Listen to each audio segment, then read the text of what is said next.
Honorables assesseurs, merci de nous avoir donné la parole pour nos questions. Monsieur Aboubakar Sidiki Diakité, dit Toumba. Oui. C'est vrai, Monsieur le Président a dit de ne pas faire de commentaires, mais nous, on veut vous dire merci. Merci beaucoup. Merci pour votre courage. Merci. Que d'autres appelleront audace. Merci. Vous avez ouvert un sésame dans lequel nous comptons vraiment puiser pour mieux structurer nos réquisitions. Oui. On va juste vous poser des questions de précision et de reprécision. D'accord. Puisque vous avez fait beaucoup de déclarations avant aujourd'hui. Oui. Et on a eu la chance de prendre connaissance de toutes ces déclarations. Oui. Donc on a relevé des choses que nous comptons ici vous poser comme question. D'accord. Bien. Je suis à votre disposition. Et pour commencer, le surnom Toumba, ça vient d'où? Toumba, ça j'ai un frère militaire là. Voilà, depuis, voilà, j'étais enfant là, à l'époque j'étudiais au camp Al-Faya là. Donc, il y a un monsieur qui était venu en Guinée, je ne sais pas de quelle provenance, mais on l'appelait Toumba. Donc c'était mon grand là, Salou Kaba. C'était un béret rouge. Voilà. Au début, ça me faisait très mal. Mais c'est là-bas, c'est parti. Toumba, Toumba, Toumbarek. C'est lui qui m'a... Voilà. Finalement, allez, c'est fini. D'accord. Est-ce que vous pouvez nous parler de votre parcours militaire de 1993 jusqu'au 28 septembre 2009? Comment vous avez été recruté? Voilà. Quelles sont les formations que vous avez eu à faire? Quels sont les postes que vous avez eu à occuper? Ok. Avant, d'abord, d'incorporer l'armée, voilà, j'étais médecin interne au CHI Ignace, au service de cardiologie. 7 ans là-bas. C'est vu, c'est-à-dire le besoin de l'armée, puisqu'on faisait venir les militaires toujours à Ignace pour des consultations cardiologiques. À l'époque, le professeur Condé, voilà, vu tout ce que les gens parlaient de moi. Parce qu'un jour, ma voiture était restée garée en bas, il y a un fou public qui est venu laisser toutes les voitures venir caillasser mes vitres et tout. Et puis, le matin, ils ont trouvé, je l'ai attaché. Donc, on parlait beaucoup de moi, c'est le professeur Condé qui m'a conseillé, il dit Toumba, vraiment, il faut chercher à prendre la tenue. Donc, à l'époque, c'était docteur Nabé, colonel Nabé, qui était médecin-chef des forces armées. Donc, à travers la femme, Thomas, Tanti Marie, du feu général Kelfara, parce que je suivais également, j'étais l'un des médecins traitants du général Kelfara. Donc, à travers sa femme, c'est elle qui est venue me présenter à docteur Nabé pour que je travaille là-bas, pour des consultations.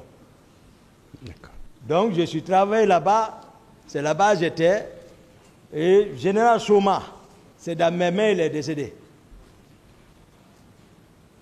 Ici en ville ici. Son fils est militaire. C'est moi qui étais son médecin traitant. Maintenant, j'ai eu l'occasion d'incorporer l'armée à partir de Kindia. Après la formation commune de base, les Américains sont venus pour la formation, les spécialisations.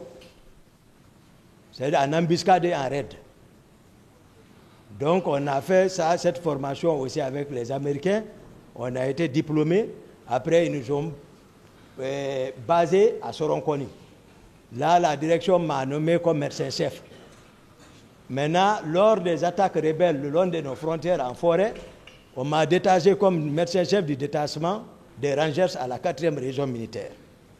Je reviens encore à Soronconi. Pour besoin de service, Dr Djabi, qui était devenu médecin-chef des forces armées, m'a fait rentrer, me nommant chef de service cardiologie à la direction générale. Donc, c'est là-bas que je suis resté. Pour besoin de service, on m'a envoyé comme médecin-chef de l'école de la gendarmerie de Sonfonia. C'est là-bas nous sommes restés et puis le pouvoir est venu. Merci pour Ouais. ce parcours. Ouais. Au cours de votre interrogatoire, Oui. c'était le 23 mars 2017. Oui. Alors, vous aviez déclaré que le président Dadis était pris en otage. Oui. Il y avait un lobby autour de lui. Oui. Alors, quels sont ceux qui composaient ce lobby-là? Non, c'est que ici, lorsque j'ai dit il était pris en otage, parce que lui-même, il l'a voulu.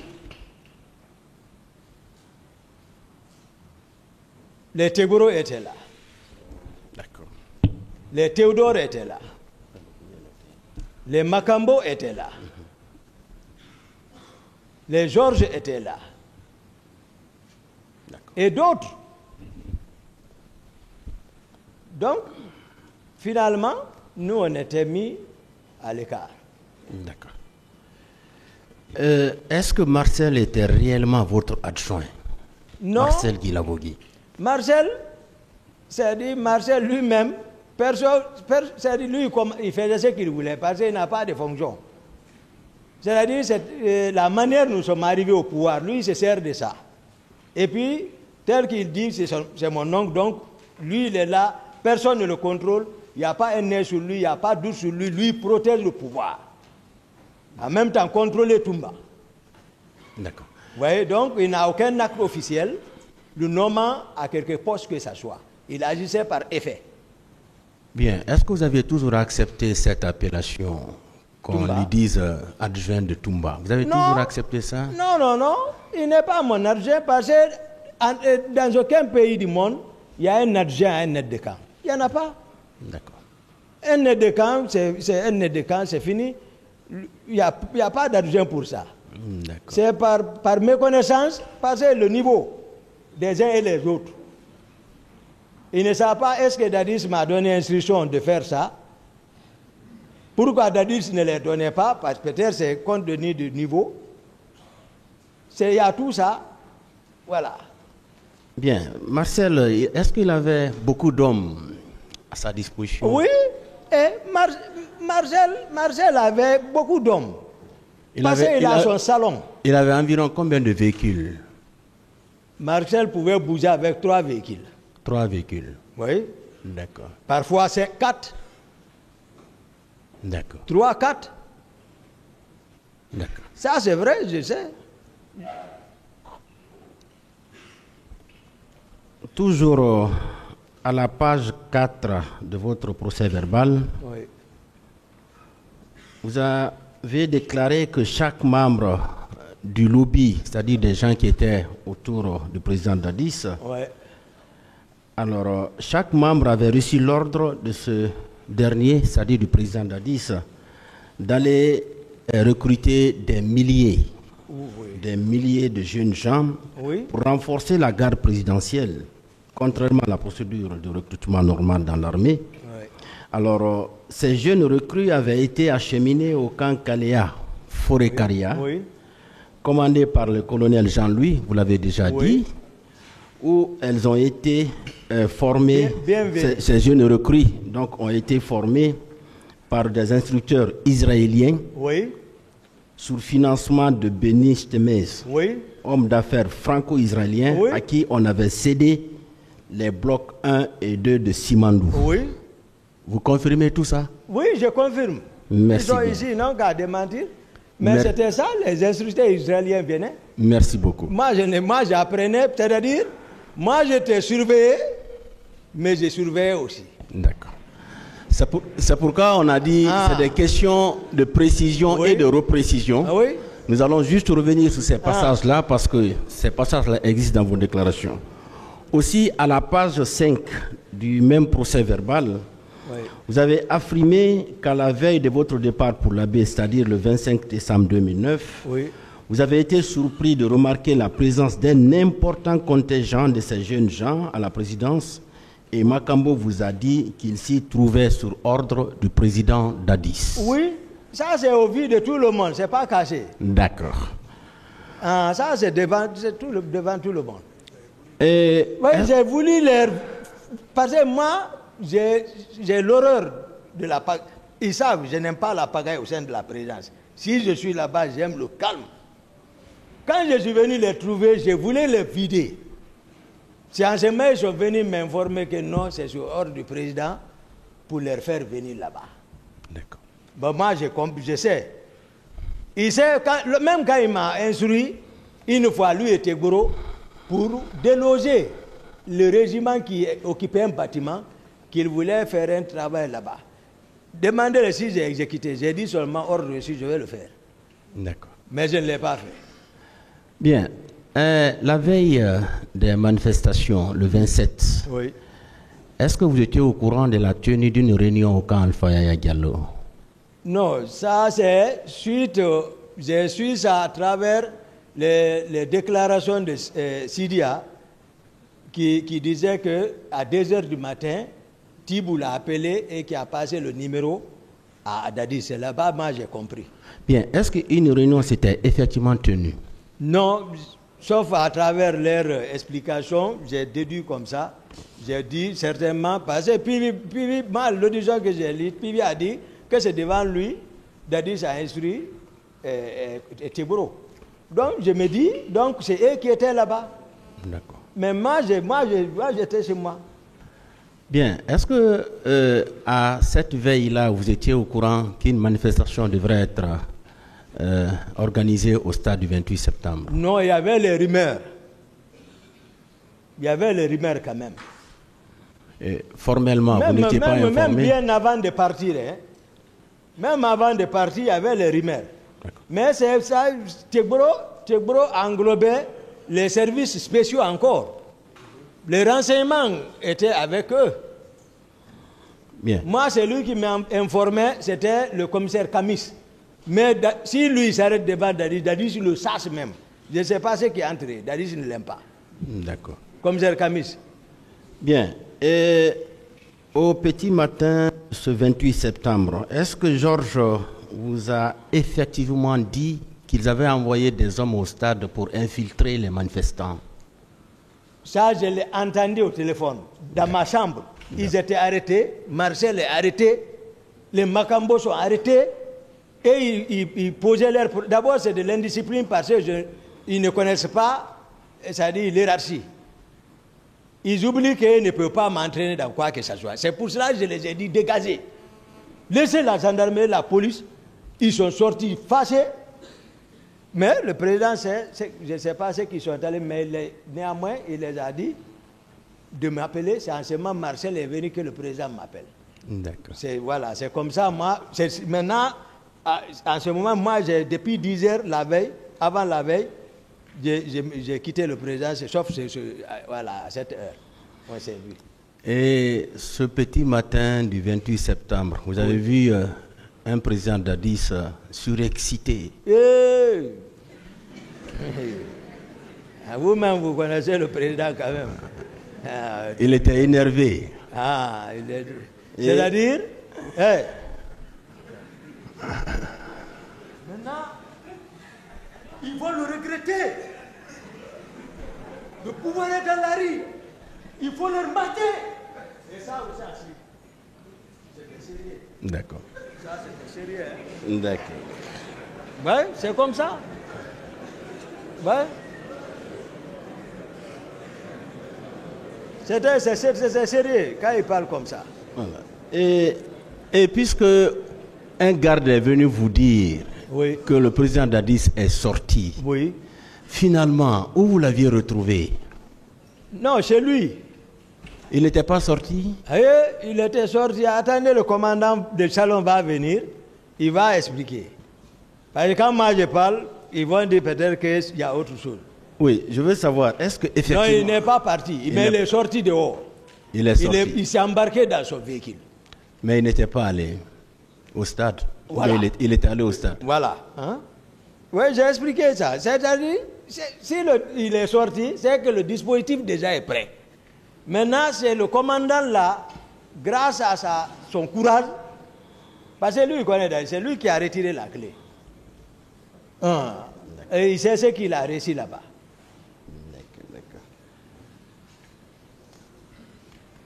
Bien. Monsieur le Président vous a déjà posé la question. Puisque vous étiez au stade, Oui. vous avez fait combien de temps au stade? Pas plus de 10 C'est-à-dire, minutes. votre arrivée jusqu'à votre départ. Moi, je suis venu en courant, en rentrant. Je suis rentré, me diriger, les leaders vont dire, dès que je suis rentré, c'est vers les leaders, venez. C'est le temps là, on peut calculer, ils sont venus, et le temps de leur sortie jusqu'aux terrasses, leur embarquer, courir encore, venir chercher ces loups, freiner, dire, et me retourner encore, prendre le départ. Voici mon programme. Il était quelle heure lorsque vous... Peut-être vers les 13h maintenant. 13h ou 13h, 14h comme ça. 13h. Ah, à mon avis. Oui, mais 13h déjà, les massacres étaient en cours. Voilà, c'est de ça que je parle. Vous voyez, je ne mens pas. Voilà. Vous n'avez rien vu? Non, je vous ai dit... Les femmes qu'on violait, les non, filles... sincèrement, devant Dieu, la seule femme que j'ai vue, elle était à terre, mais elle était presque maintenant nue. Il la traînait comme ça. Partir vers quelque part là-bas, là, je ne sais pas. Mais moi, j'étais avec les leaders, j'étais occupé par eux, embarqué. Je ne peux pas mentir, c'est que les gens qui se sauvaient à travers les escalades, les murs, tout. Ça c'était visible. La panique qui régnait dedans. D'accord. Mais Marcel, voilà, non, lui, il était, non. Bien, je vais vous rappeler un peu vos déclarations devant la section de recherche de la gendarmerie de Dakar. D'accord. Lorsque vous avez été arrêté. D'accord. Je suis au niveau des pages 4 et 5. Oui. Dans ce procès verbal, vous déclariez qu'à la date du 25 septembre 2009, vous avez été surpris de constater à la présidence la présence d'une troupe de Kaleta composée de 300 hommes. Oui. Bien. Au même moment, le colonel, le commandant Pivi, avait fait venir 500 hommes spécialisés en arts martiaux. Oui, ceci-là, je les ai sachés de la présidence. Donc, ils étaient effectivement venus oui, à la présidence. Oui, ils étaient effectivement venus. Mais bien. Je les ai sachés de la présidence. Bien. 2 élèves du colonel Pivi, à savoir les caporaux Haba et Aboulaye Touré, vous ont fait savoir que c'est le président d'Addis qui avait demandé à ce qu'ils y soient, car il avait besoin d'eux contre les manifestants. Non, c'est vrai. Ce n'est pas eux qui j'avais, c'est vrai. Et ils étaient là-bas. Ils étaient logés dans un bâtiment. Donc, les 500 hommes étaient là-bas. Ils étaient là-bas. Et ils étaient logés. C'était pas c'est Haba et Aboulaye Touré qui se préoccupaient d'eux et le président direct. Et les caporaux Haba et Aboulaye Touré vous ont dit qu'ils étaient là contre les manifestants. Oui. C'est bien ça? C'est bien ça. On peut retenir ça? Retenez ça, c'est ça. Merci bien. Aussi le même jour... Ça, c'est devant tout le monde. Bien. Aussi le même jour, aux environs de 19h, commandant Zo, qui était le commandant de la garde du général Sekouba Konaté, est venu vous dire que ce dernier a ordonné à ce que vous alliez vous armer dans le magasin des armes. Pas armer, allez voir. Allez voir. Parce que le général Konaté, certainement, c'est après j'ai compris. Moi, je ne reçois pas d'ordre de lui. J'ai plusieurs fois formulé une demande auprès de Dadis ou général pour m'aider à avoir les armes, pour au moins sécuriser, mais ce n'était pas les préoccupations. Aujourd'hui, maintenant, il envoie Jo pour venir me dire d'aller voir le magasin d'armement, qu'est-ce qu'il y a là-bas. Mais il a pris vent que le président a envoyé des hommes pour prendre les armes. Maintenant, Jo est venu me voir. Il m'a parlé ça, j'ai dit, va chercher la garnison, moi je ne vais pas. Il est parti avec la garnison. Ils ont parti trouver les gens là avec le camion. Ils ont rempli d'armes. Je ne sais pas ce qui s'est passé, ils se sont rapportés chez moi encore, transportés là-bas. Ils sont venus, j'étais encore dans la maison. Ils sont montés, c'est leur cri qui m'a fait sortir au salon pour demander à quoi. Après, je regarde, le président nous a envoyé, prendre les armes, les gens là vont nous déranger. Je regarde par la fenêtre, je regarde le camion, je regarde Zo. J'ai dit, va dire au général, c'est le président qui les a envoyés. Si Zo diminue virgule, il doit être là. Si c'est comme ça, il n'y a même pas virgule, c'est ça. D'accord. Donc, effectivement, le camion était là, le camion a été chargé d'armes. Le camion était là-bas. D'accord. Bien. Est-ce que la commission d'enquête internationale vous a rencontré une fois? Une fois. Mais c'est ça. Parce que je ne dis pas ça, c'était une enquête. D'accord. Voilà, c'est pas une enquête. Maintenant, cette commission dit, oui, c'est à la page 50, oui, point 233. Cette commission dit qu'elle était venue à votre rencontre, oui, pour échanger avec des hommes placés sous votre responsabilité. Oui. Mais vous vous êtes opposé. Oui, en ce moment, est-ce que ça c'est vrai? je les ai réussi, mais je n'avais pas voulu. Moi, il y a des blancs dedans tout. Bon, moi, je ne sais pas, voilà, c'est qui peut. Bon, je n'ai pas voulu, sinon je les ai réussi dans mon bureau, respectueusement. Seulement, je n'ai pas voulu coopérer. Parce que d'abord, je n'avais pas pris connaissance de la gravité encore de la situation même. Donc, vous avez quand même empêché la commission de rencontrer vos hommes. Non, mes hommes, c'est-à-dire, pourquoi tout le monde fait croire que c'est mes hommes. Moi, je vous dis, mes hommes, c'est les hommes du salon. Est-ce que vous comprenez? Mais quand quelqu'un vient par ignorance, il me demande, je le regarde. Ce n'est pas mes hommes. Ils ne connaissent pas la structure de la présidence et l'hétérogénéité de la présidence. C'était aussi compliqué. C'est pourquoi je ne pouvais pas expliquer. Si ce n'est pas dit devant votre cour, Monsieur le Président, si ce n'est pas dit, m'arrêter expliquer ça à des hommes réfléchis qui peuvent comprendre. L'étiquette qui était collée sur mon dos, c'était fini. C'est ici que je peux expliquer aujourd'hui clairement pour que les gens comprennent il y avait quoi. D'accord. Et au moins pour que ma famille au moins puisse marcher tête. On peut conclure en disant que la commission n'avait pas pu rencontrer vos hommes. Voilà, la commission, non. D'accord. Et devant cette même commission, vous avez dit ceci: l'institution militaire obéit au commandement et aux ordres.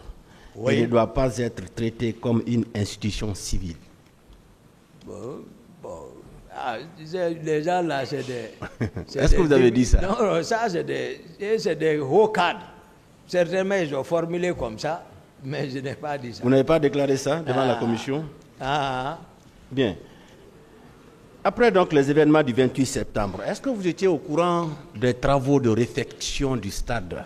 Non, non, non. Moi, j'ai parce que juste 2 jours après, il y a des travaux de réfection qui ont été entrepris. On a même changé certains sièges de la loge officielle. Depuis la même nuit, ils ont fini de prendre le plan, faire un plan pour me sacrifier. Je ne sais plus maintenant avec quoi que ce soit. C'est-à-dire, même pour arriver, parfois, c'est-à-dire même qu'ils forcent, ils m'appellent, je viens, comme ça seulement, voilà, ils ne disent rien après, je quitte. Mais déjà, moi, je n'étais plus dans le cercle. Bien.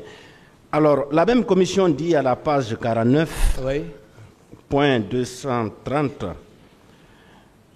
elle dit que vous avez reçu l'ordre, vous avez déclaré que vous avez reçu l'ordre du président Dadis d'aller au stade pour protéger les leaders politiques, vérifier si les militaires s'y trouvaient pour les faire rentrer au camp. Non, non, non.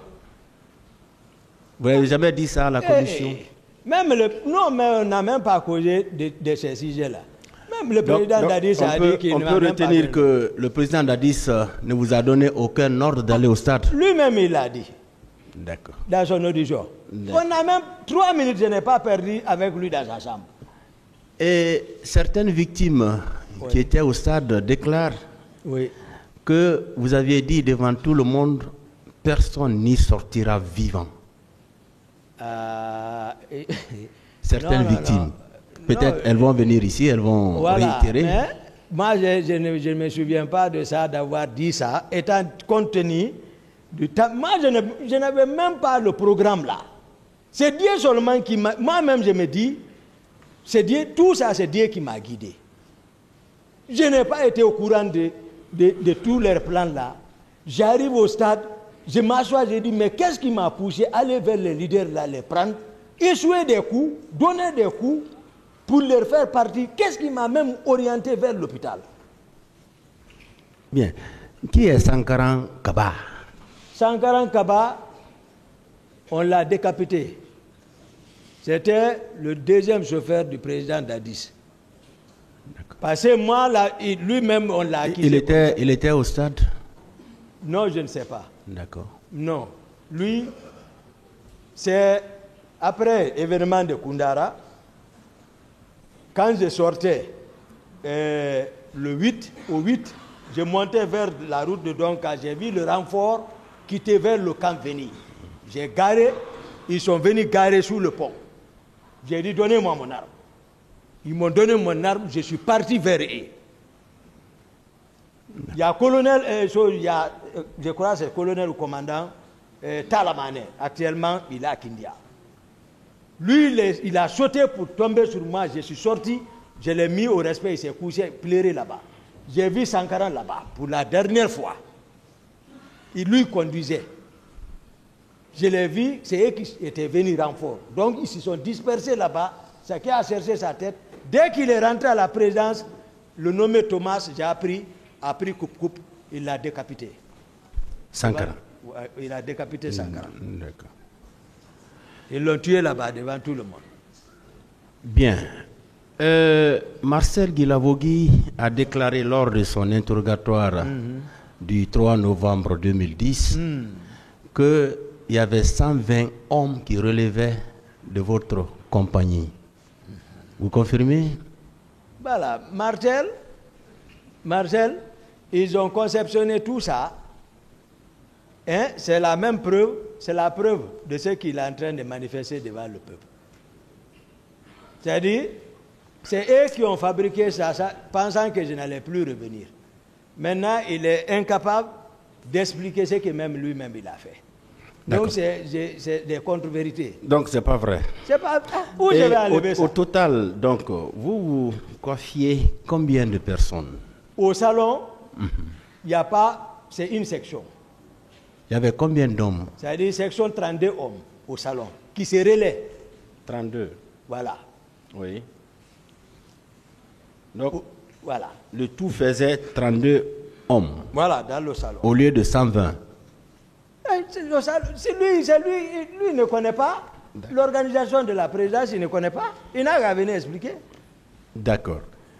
Le général Mamadou Batoto Kamara, paix à son âme, oui, a déclaré devant les juges d'instruction lors de son interrogatoire du 2 mars 2015 qu'hormis le fait qu'il avait effectivement vu au camp Almami Samori Touré 22 corps dans un camion, et un peu plus tard, il avait appris la présence de 54 corps dans 3 camions différents. oui.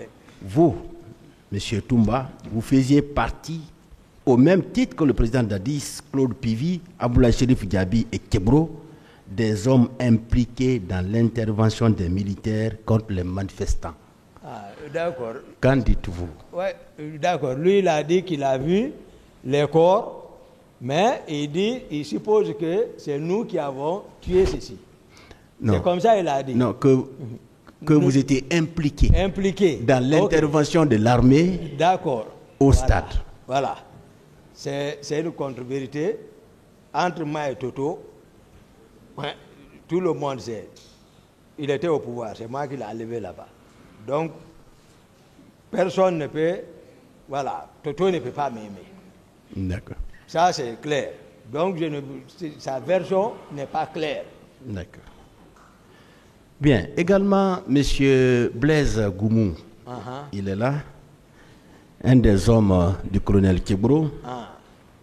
a déclaré lors de son interrogatoire du 2 mars 2015 devant le pôle de juge d'instruction, c'est à la page 2, que lorsqu'il quittait l'esplanade du stade du 28 septembre, il se croisait avec un groupe de militaires, dont vous, M. Toumba, ces hommes qu'on appelle bérets rouges, dans les camionnettes qui tiraient dans tous les sens. Maintenant, lui, il n'a rien su en amont.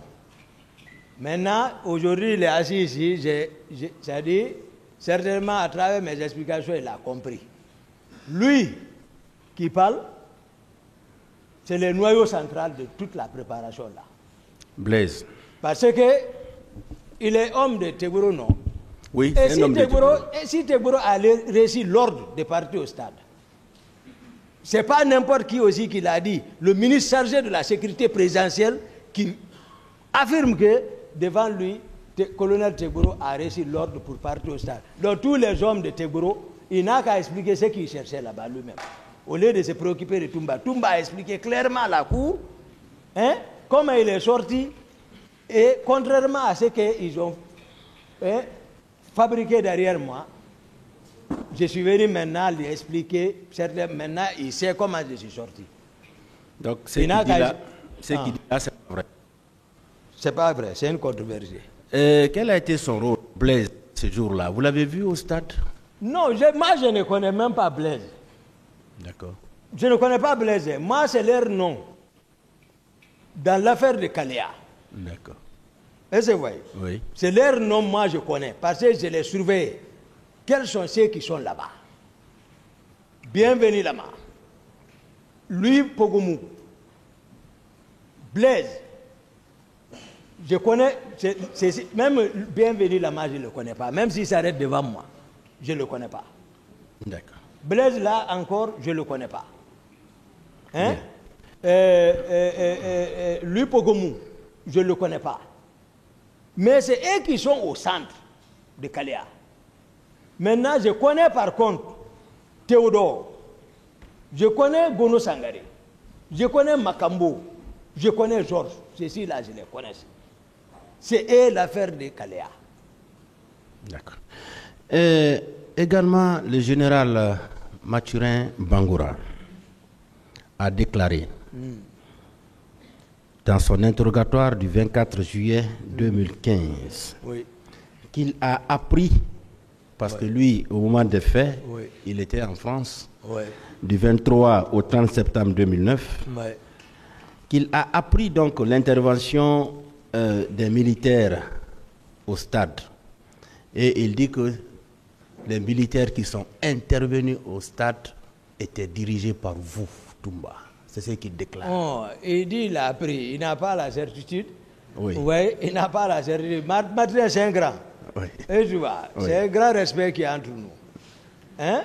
Lui, il y a longtemps, lui-même, je ne sais pas, il y a longtemps, on ne se voyait pas. Sauf quand j'ai besoin de lui, je passe le rencontrer. Voilà. Mais, puisqu'il a appris, donc j'ai expliqué, il a compris même. Et il a ajouté ceci. Oui. Ce sont Kélétigui Faro et Fodeba Touré qui lui avaient dit que c'est le président du CNDD qui aurait ordonné à la garde présidentielle de se déployer au stade du 28 septembre pour empêcher le déroulement de la manifestation des forces vives, étant donné qu'elle n'était pas autorisée. Non, c'est-à-dire qu'on dise quoi, bah, tout le problème c'est le président d'Addis. C'est lui qui est responsable. Parce que c'est lui qui tenait, il a pensé à troquer la tenue pour se représenter, c'est ça la vérité. Donc par conséquent, il a un autre plan B. Nous, ce n'était pas notre vision ça. Moi, ma vision c'était pour aller étudier. Mais voilà maintenant où je suis. Ce n'était pas pour l'affaire de pouvoir là. Il sait que ni général Sekouba Konaté, ce n'était pas son option. Rester au pouvoir, c'était d'organiser et quitter. Il pouvait revenir. Peut-être s'il gagne la confiance du peuple, il pouvait revenir. Tout le pouvoir là, éphémère quand même là. Depuis le président Dadis dit qu'il a ramassé le pouvoir. On ramasse le pouvoir. On ramasse le pouvoir. Dieu dit Qulillahumma malikal muluki tutil mulka man tasau wa tanzi'ul mulka mimma tasau wa tu'izu man tasau wa tuzilu man tasau biyadikal khairu innaka ala kulli shay'in qadir. Il dit c'est lui qui est le roi des rois. C'est lui qui donne le pouvoir à qui il veut, c'est lui qui arrache dans les mains de qui il veut, c'est lui qui donne la force à qui il veut, c'est lui qui humilie qui il veut. C'est lui qui détient tout. Mais il te donne à travers les personnes. Mais c'est Dieu quand même qui donne. On ne peut pas l'interroger. Mais on ne ramasse pas le pouvoir. Merci. Alors, le président Dadis a déclaré, lors de son interrogatoire du 13 juillet 2015, que c'est vous qui l'aviez empêché d'aller au stade du 28 septembre. Le concept empêché. Maintenant. Bien. Le principal même a parlé, le président. Voilà. Maintenant, il a ajouté qu'étant dans son bureau, il a été informé par Joseph Makambo que c'est vous et vos hommes qui étaient intervenus au stade où plusieurs personnes ont été blessées et tuées. C'est le président Dadis qui parle. Si le chef d'opération, Dadis c'est qui je commande, c'est le salon que je commande. Il sait, c'est-à-dire, il faut être sincère. Qui est le commandant du régiment alors? Vous voyez? Ce n'est pas une question que je pose, mais c'est pour le débat. Qui est le commandant du régiment? C'est lui. Bien. C'est lui qui s'est autonomé. Merci. Le Dadis dit qu'il avait bien envie de vous faire arrêter par Claude Pivy. Qu'il avait envie de vous faire arrêter par Claude Pivy. C'est moi qui l'ai arrêté. Vous suivez? Oui. Mais, craignant votre réaction, parce que vous possédiez beaucoup d'armes, il s'en est abstenu. C'est ce qu'il dit dans son interrogatoire. Voilà. Maintenant, je me bats pour quelqu'un, à l'absence de tous ceux qui parlent là, pour venir au pouvoir. J'assure sa sécurité du salon. Maintenant, aujourd'hui, à cause du pouvoir, il faut sacrifier Toumba. Maintenant, Dieu nous a tous amenés ici. Ce n'est plus la force maintenant, c'est la justice. Dieu nous amène. Tout ça, c'est contre-vérité. Bien. Moi, j'ai démontré Mendeleev ici. Oui. Et on a suivi ça avec attention. C'est plus le noyau. Merci bien. Et le même président Dadis a dit qu'il ne vous a donné aucun ordre pour aller au stade. Alhamdulillah. Alhamdulillah. Parce que la cour, c'est monsieur le procureur, l'empereur de la poursuite. Vous, ce que vous recherchiez, c'est-à-dire, quels sont ceux qui ont reçu l'ordre? Mon président me dit que je l'ai empêché. Ça corrobore avec ce que je dis. Il dit également qu'il n'a reçu aucun ordre. Il a raison. Je n'ai perdu que 3 minutes avec lui et j'ai pris ma responsabilité. Pour le dire sincèrement, si ce n'était pas le désordre provoqué par ses proches qui avaient absorbé le salon, qui ont modifié lui-même parce qu'il s'est laissé faire le protocole de sortie, et il sort. Tegboro est là. Bambeto, je les ai trouvés. Tegboro, c'est lui qui était arrêté à ma place. Au palais, avec Ablaye Wade, le président Ablaye Wade, je les ai trouvés au palais. Pas dit. À Yimbaya, je les cherche, je ne les ai pas vus. C'est-à-dire que je ne suis pas consulté même pour la sortie. Un jour même l'aide de camp, colonel Jo, Dadis même dit carrément, lui et Konaté, il dit Toumba, il faut rester, Jo va partir. Jo est monté, tout le monde s'est fâché. J'ai dit d'accord, je reste au camp. Ils sortent sans me consulter. Maintenant, moi je pense, le président, je l'ai expliqué maintenant comment je suis sorti. Peut-être il a compris maintenant comment je suis sorti à partir de mon explication, puisqu'il est ici. Mais il doit me remercier au moins. Parce que j'ai joué quand même mon rôle, malgré tout. Il sait entre lui et Dieu. Comme il aime jurer sur le Coran et la Bible, Moi aussi, j'aime tirer sur le Coran, on n'a qu'à mettre ici. Bien. Le même président Dadis a dit dans son interrogatoire toujours qu'il n'a recruté aucun milicien pour être envoyé à Kalea pour une formation. Ah, voilà, voilà. Est-ce que vous confirmez cela? Que lui n'a recruté personne? Non. Non.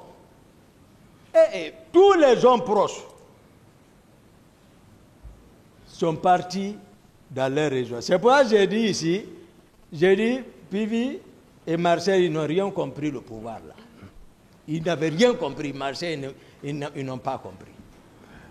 Parce que Kalea, si tu n'es pas du sang, ok, guerrier.